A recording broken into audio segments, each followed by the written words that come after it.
Jawa Tengah, provinsi yang merupakan paku Nusantara ini tidak pernah ada habisnya untuk dibahas tentang keragaman kuliner dan cita rasanya.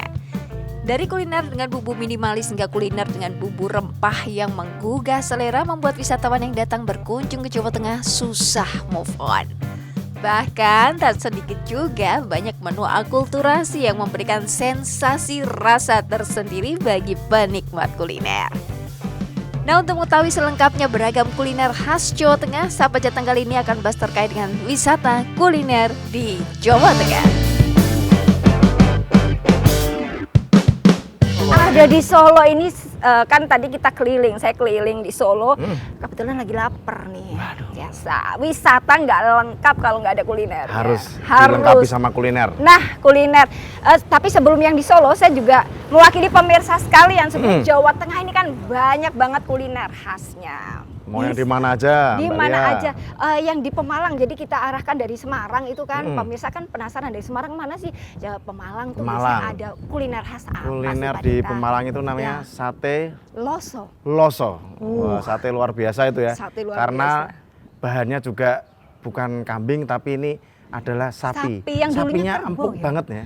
Banget dah. Terus bumbunya juga nyenengin. Jadi kalau ke Pemalang harus mampir ke sana, Itu sate nikmatin. khas dari Dari Pemalang. Pemalang, dan sepertinya itu saya juga mendengar kalau sate loso itu juga sudah dipatenkan. Wah, luar Jadi kalau di biasa. Pemalang ketemunya sate loso ya cuma itu. Hanya ada di Pemalang. Pemalang. Harus mau nggak mau muter di Jawa Tengah, mampir dulu ke Pemalang situ. Dan untuk sate loso ini kan memang beda dengan sate-sate yang lain. Betul. Ya, karena tadi kita lihat juga bumbunya itu berasa banget. Jadi sebelum dibakar itu kan Dibumbuin dulu, baru dibakar, Jadi bumbuin bumbunya lagi. tuh meresap Sampai kedalaman. Cita Kedalam. rasanya luar biasa. bikin aduh penasaran kan, pasti pengen harus. nyoba deh, makanya datang ke Pemalang. Jadi jangan hanya kulinernya aja, juga wisatanya di Wisatanya Pemalang. juga. Selain di Pemalang ini kan kalau pemirsa habis Pemalang lanjut Tegal. Nah, Tegal ini wisatanya luar biasa. Wisatanya Guci. Luar biasa, tapi kalau kulinernya ini loh. jadi Kulinernya ada yang namanya sate balibul. itu yang terkenal kan, sate balibul. Sate balibul itu yang bawah 5 bulan. Nah, Tapi ada satu lagi yang lebih empuk lagi. cempe lemu itu ya. Cempe lemu, ada juga namanya sate batibul. Sate Bawah batibul. 3 bulan. Waduh, berarti selain balibul ada batibul. Cempe lemu juga. Jadi Cempe lemu Bang juga. Awi, kalau mau wisata kuliner sate kambing ya ke Tegal.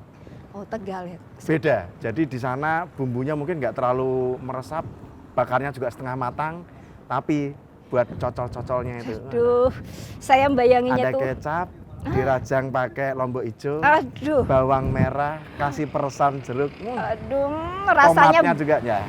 badai banget lah Yang ya. pasti empuknya juara. Nggak ada yang ngalahin sate balibul sama batibul. Oke, Datang. dan cempe lemu ini yang Cempe rame, lemu cempe itu lemu ini. saya ke sana ada khasnya.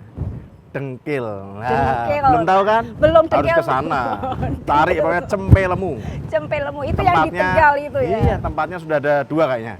Yang keluar exit tol sama satu lagi yang Adi tempat yang warna baru. itu. Iya, bukan ya? betul. Oke. Jadi di cempe lemu, mungkin pemirsa sekalian penasaran cempe lemu. Jadi Cempe itu kan bahasa Jawa, Mbak. bahasa Indonesia Artinya apa? anak kambing. Anak kambing. Tapi lemu. Seperti saya, Ginu-ginu gitu. ginu-ginu menyenangkan. Jadi seperti itu. Jadi kalau makan dagingnya tuh udah. berasa Disinyalir itu ibaratnya masih suci semua itu. iya. Anak-anak kambingnya itu. Belum terjamah tapi sudah dipotong. Dan dagingnya empuk banget. empuk banget. Jadi pemirsa pasti ngebayangin seperti apa nikmatnya balibul, batibul, Batibul. cempe lemu. Jadi Luar ini yang biasa. ginu-ginunya itu loh ya. Kemudian minumnya pakai teh khas Poci. sana, poci. Poci, teh poci ini Luar emang biasa. Selawi ya. Iya. Ini ya Allah, emang bener-bener Jawa Tengah Jawa surganya Tengah. kuliner. Pemirsa sekalian di rumah nih yang lagi bayangin seperti apa nikmatnya sate daging, apalagi ini dagingnya yang empuk, Luar perpaduan biasa. bumbunya yang yummy, Sambil nikmat. cocol-cocol. Bah, badai banget. Harus dinikmatin. Harus datang ke Tegal juga. Harus ke Tegal. Selain itu juga yang deket-deket itu kan di Magelang. Kalau Di Magelang ada Magelang ini apa sih? khas yang tidak ada di tempat yang lain, namanya mangut iwak beong. Ya Allah. Mangut iwak beong ini adanya cuma di Sungai Elo dan di Sungai Progo. Jadi benar-benar tidak ditemui di tempat yang lain. Pemirsa itu juara. bingung Pak Deta, mangut beong itu bisa digambarkan nggak? Mangut beong itu seperti lele gitu atau seperti ikan Jadi, apa gitu? Pernah ngerti ikan gabus? Iya, iya. Ya seperti itu, tapi kepalanya itu lebih gede lagi, Mbak. Waduh. Kepalanya lebih gede, panjangnya nggak terlalu seberapa, tapi tekstur Dagingnya. ikannya ini ikan yang ada di kali, Bus. tidak dibudidaya tapi ditangkap. Air tawar berarti. Air tawar tapi liar, ditangkap. Jadi kan dagingnya apa namanya, tingkat tekstur kekenyalannya beda banget sama yang di Bener. budidaya. Wah, rasanya Makanya kalau mau ngerasain mangut yang lain daripada yang lain, harus ke Magelang nikmatin mangut beong. Itu memel sepertinya ikannya ya. Aduh. Nyenengin pokoknya. Jadi Yang nggak tahan pedes bisa cari yang biasa aja, tapi kalau yang pengen pedes, kuliner yang pedes, minta aja mangut yang levelnya paling tinggi. aduh. Saya bayangin semakin keroncongan. Aduh. Harus ke Magelang. Harus ke Dan Magelang adanya di Jawa Tengah. Jadi harus jelajah Jawa Tengah juga Harus. ya. Kalau mau Harus. wisata ya di Jawa Tengah. Jateng aja. Jateng aja. Kalau mau seru-seruan, jelajah Jateng. Jateng sekarang. Pak Deta, berarti ini saya di Solo ini ada rekomendasi nggak? Solo ini banyak wisata kuliner yang nyenengin. Iya, ya. Apa nih ada Ada Selat Solo. Selat Solo ini Selat khas Solo, banget kemudian yang tidak kalah enaknya sate buntel. Nah, Sate buntel itu buntel gitu ya. sate yang dibungkus. ini. Bayangin, Jadi, dibungkus lemak tipis Dagingnya itu ya. dicincang, dagingnya tipis-tipis, dicincang tipis-tipis, kemudian dibumbuin dulu, kemudian dibungkus pakai lemak, Lemak yang tipis kemudian baru itu. dibakar. Ya ini Aduh. kan bau aromanya aja udah seperti itu ya. Kali kalau lemak dibakar ini kan baunya kan wah bener-bener bisa menggugah selera Menggugah kita. selera ya Kemudian Allah. Solo ini kan satu-satunya kota yang tidak punya lautan tapi punya selat. Nah itu dia. Selatnya namanya Selat Solo. Selat Solo. Ini sebenarnya makanan khas raja-raja Eropa, tapi disesuaikan sama cita rasa lidahnya Lidah orang Jawa. raja-raja Jawa. Raja-raja Jadi Jawa. kalau mau ngerasain makanan yang untuk raja-raja Jawa ya namanya Selat Solo. Selat aja dimakan loh. Luar Jangankan biasa. lautan ya, selat aja dimakan. dimakan.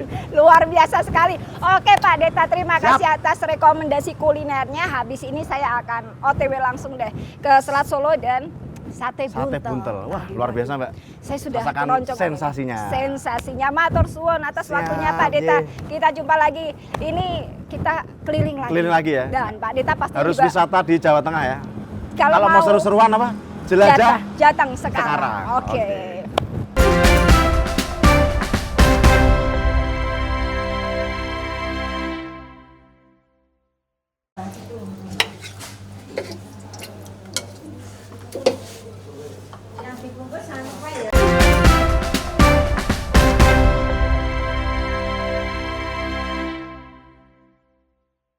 Ya terima kasih saudara, Anda masih bersama kami dalam program Sapa Jateng, dan saat ini kuliner yang ada di depan saya ini adalah kuliner Selat Solo khas Mbak Lis. Ini adalah Selat Solo khas Solo yang benar-benar Solo banget gitu. Dan di samping saya ini adalah owner dari Selat Solo, warung Selat Solo Mbak Lis yang terkenal itu. Alhamdulillah kita langsung ditemui sama ownernya nih.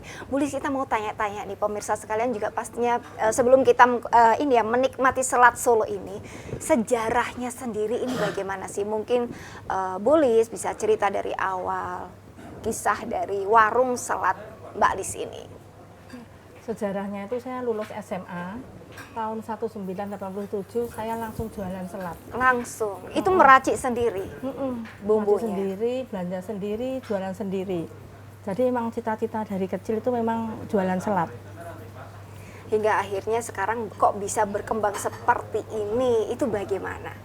Ya, Ada rahasianya apa enggak sih? Jadi bisa pelaku usaha di luar sana bisa mungkin mencontoh, oh ternyata ada kiat-kiat khusus nih, misalkan kita harus kuat, konsisten atau semangat atau apa nih yang dibikin, yang punya Mbak Bu Lis? ya satu kita harus telaten juga.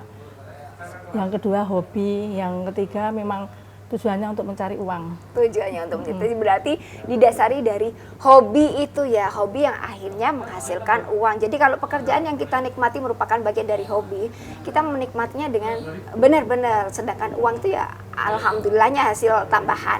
Tapi dalam bisnis ini, dari warung selat ini mulai dirintis tahun kapan itu?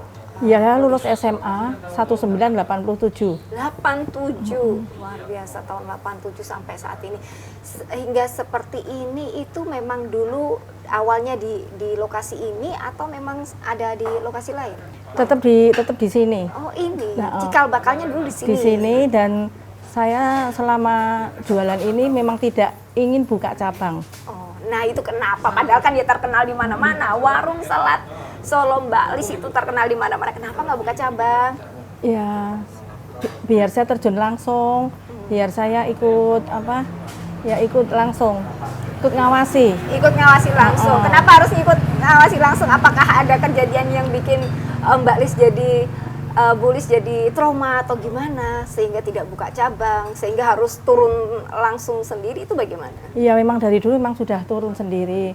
Terus waktu itu juga pernah ada kasir yang pernah membohongi saya. Oh gitu. Jadi sampai mau itu. Ya sampai mau jatuh. Mau kolaps gitu ya usahanya. Tapi pada saat itu posisi kan sudah mapan ibaratnya gitu warungnya. Oke. Berarti dari pernah down seperti itu, kemudian waktu COVID dulu juga sempat down juga. Sempat tutup 3 bulan. Sempat tutup 3 bulan. Betul.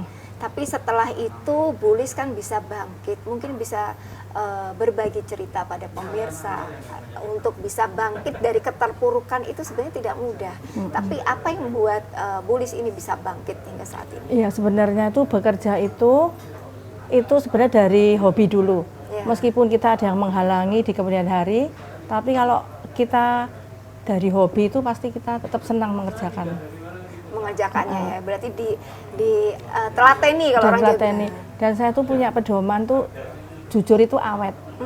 Jujur tuh awet, betul, menyelamatkan semuanya ya. Betul, okay. Terus waktu saya kesini ini saya kagum dengan warung selat Mbak Lis ini yang ternyata ini juga banyak pernak-pernik ini ada keramik. Ini merupakan salah satu ciri khas hobi Bu Lis ini, juga mengkoleksi keramik ini, atau memang dijual atau bagaimana? Iya, saya tuh dari umur 5 tahun juga senang memasak, juga senang ngumpulin keramik. Gitu. Terus hobi lagi nih, awal dari hobi lagi nih. Terus akhirnya lama-lama ada peminat dan akhirnya saya jual. Pokoknya kalau saya punya satu enggak akan saya jual. Kalau lebih dari satu pasti saya lepas, saya jual. Dan sekarang ini banyak sekali. Jadi kalau kita makan di sini hati-hati. Tapi untungnya ini udah di semen ya. Jadi nggak geser-geser gitu. Di semen ya. Di semen. Terus Bu Lis ini kenapa pakai seragam SMA? Emang semua tadi ini untuk yang setiap harinya yang pakai seperti ini uniformnya, atau memang ganti-ganti? Enggak. Sebenarnya itu biasanya pakai kebaya. Kalau yang laki-laki tuh pakai ada Jawa, ada Jawa. Itu tapi setiap hari apa? Kadang hari tertentu kalau ada tamu-tamu penting. Tapi kalau seragam gini itu sebenarnya menyambut karena mau liburan anak sekolah. Liburan, jadi ngingetin pemirsa sekalian ini mau liburan. Jadi jangan lupa kalau wisata itu tempat wisata juga tidak lupa biasanya wisata kuliner juga, dan ini masuk salah satu wisata kuliner yang patut Anda coba. Terus berarti selain kebaya pakai uniform ini ada hari-hari lain nggak? Ada dari lain itu pakai ala Belanda. Ala Belanda, noni-noni gitu. Iya, noni-noni Belanda. Itu foto-fotonya juga ada salah satu. Oke, berarti selain itu uniform ini memang tidak ada schedule khusus hari ini pakai ini, hari ini pakai ini, enggak? Enggak ada. Seragam TK ada juga enggak? Ada. Ada juga seragam lengkap TK, ya. iya. Seragam TK, SD, SMP, SMA, Pramuka juga ada? Ada. Ya, ada.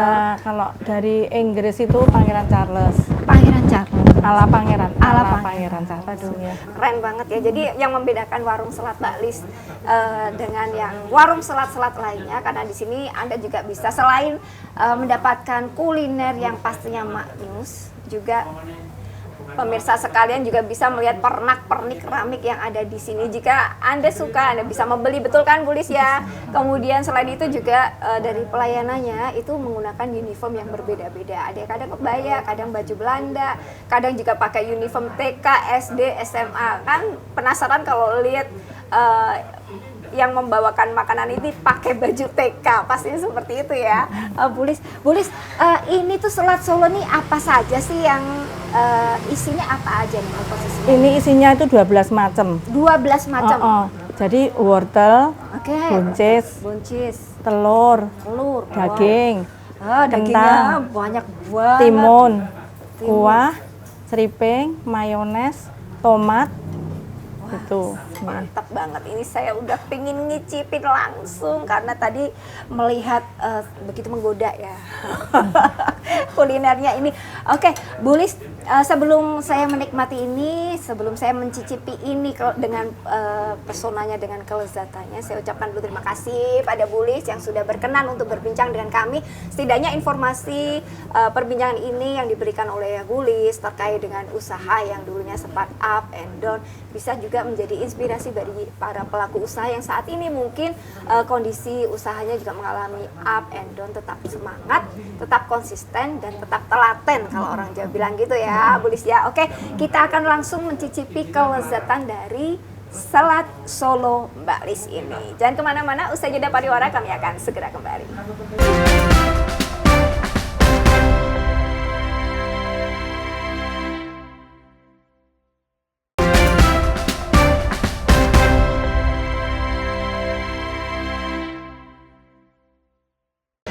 Ya, terima kasih pemirsa, Anda masih bersama kami dalam program Sapa Jateng, dan saat ini saya sudah berada di Sate Kambing dan Tengkleng Pak Manto khas Solo, Jawa Tengah. Pastinya Anda penasaran kan dengan menu yang ada di depan saya ini. Sebelum kita bahas menu, kita langsung ngobrol aja dengan ownernya, yaitu Mbak Vita selaku owner dari Sate Kambing dan Tengkleng Pak Manto khas Solo, dan beliau ini adalah generasi kedua. Penasaran kan? Langsung saja. Apa kabar nih Mbak Vita? Baik, alhamdulillah Mbak Vita.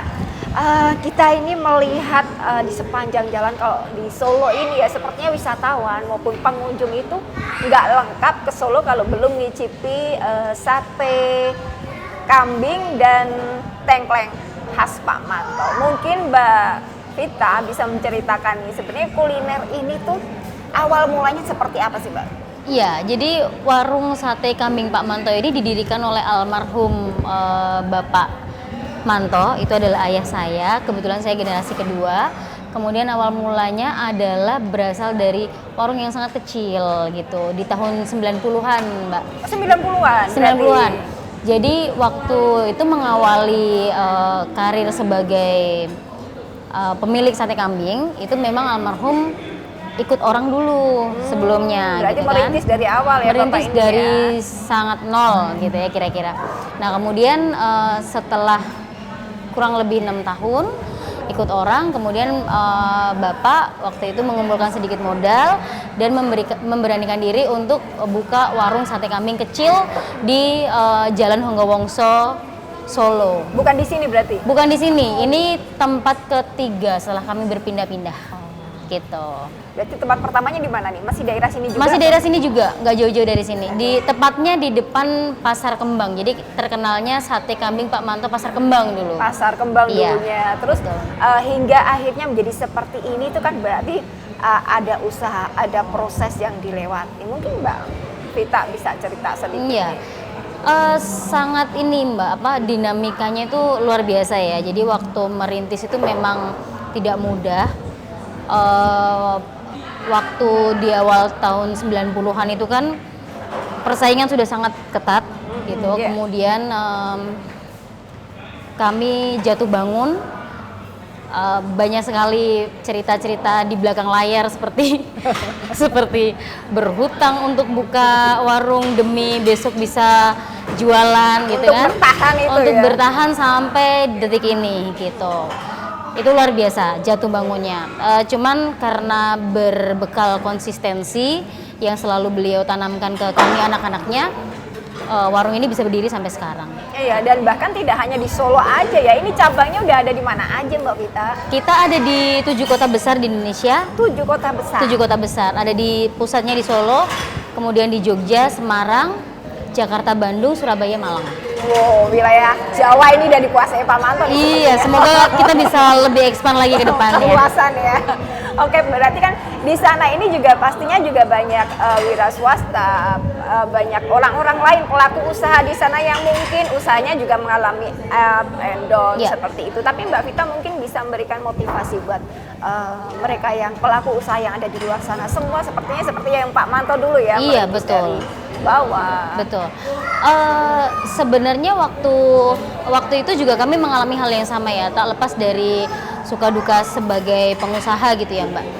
Cuman memang salah satu semangat beliau yang selalu ditularkan kepada anak-anaknya adalah kita harus tidak boleh berhenti berjuang dan selalu konsisten gitu, membuat perubahan yang lebih baik. Jadi salah satunya yang selalu kami lakukan adalah mendengar masukan dari customer gitu. Itu selalu kritik kami dan saran itu kritik ya? dan saran selalu kami minta setelah customer melakukan transaksi biasanya. Jadi dari guest comment setiap harinya. Terus kemudian bahkan konsistensi itu ditunjukkan dengan warung kami selalu buka sepanjang hari, sepanjang tahun. Kami nggak pernah tutup, jadi tidak pernah mengecewakan pelanggan. Itu salah satu kuncinya juga gitu. Jadi warung ini hanya tutup saat setelah Lebaran. Selain itu kami untuk mudik buka. itu ya, waktu mudik. Betul, gitu. jadi Padahal pada waktu mudik banyak ya. Ya, jadi pada saat Lebaran hari H kami buka, kemudian setelah Lebaran sudah low season baru kami tutup. Oke, gitu. Mbak Vita, mungkin Mbak Vita juga punya Pak Manto ini, resep dari Pak Manto ini kan khas. Ada resep rahasia nggak sih sebenarnya? Sebenarnya kalau rahasia enggak, semuanya bisa dapat di pasaran gitu ya. Cuman memang kami menjaga kualitasnya, betul. Kami memastikan bahwa bahan-bahan baku dan bumbu-bumbu yang kami olah itu fresh, tidak terkontaminasi oleh hal-hal yang tidak kami inginkan gitu. Jadi produksinya dipastikan aman sampai bisa dikonsumsi oleh customer. Oke, untuk yang di sini tuh ada berapa menu Mbak? Jadi pemirsa sekalian mungkin bisa punya waiting list lah atau rekomendasi nanti kalau ke sana aku mau pesen ini apa aja sih sebenarnya menunya? Jadi sate kambing Pak Manto itu bisa diklaim sebagai salah satu sate kambing dengan menu terbanyak untuk saat ini. Jadi kami punya kurang lebih 20 menu. Salah satunya ada tengkleng rica, ada sate buntel, ada sumsum segar. Ini yang paling diburu. Ini sumsum sama segar customer. dari kambing. Kambing, semuanya kami spesialis kambing. Gitu. Kemudian untuk menu yang lain kami juga selalu melakukan inovasi ya Mbak. Belum lama kami launching menu sop kambing, iga bakar, sate kikil, gulai-goreng banyak. Wah, sepertinya Pokoknya aneka kambing ada di sini. Pemirsa sekalian pasti udah membayangkan kan seperti apa rasanya, nikmatnya seperti itu. Tapi yang mau saya tanyakan nih Mbak, katanya nih orang tuh bilang kalau beda tangan beda rasa. Jadi meskipun punya bumbunya Pak Manto, tapi kalau tidak dari generasinya Pak Manto, sepertinya katanya kurang seret atau kurang enak. Itu benar nggak sih? Bisa benar bisa enggak ya Mbak ya, tapi saya rasa semua hal bisa dipelajari, yang penting detail gitu. Jadi kalau stigma itu nggak bisa dilepas karena almarhum kan chef utama waktu itu ya. Jadi kalau customer lama udah pasti almarhum banget nih maunya gitu kan, taste-nya gitu. Cuman 99% kami pastikan tidak ada perubahan di situ. Oke, apalagi Mbak Vita kan pasti udah dikasih tahu sama Bapak ya, ini loh bumbu-bumbunya seperti ini. Oh, ini kuncinya. Betul. Kunci khas.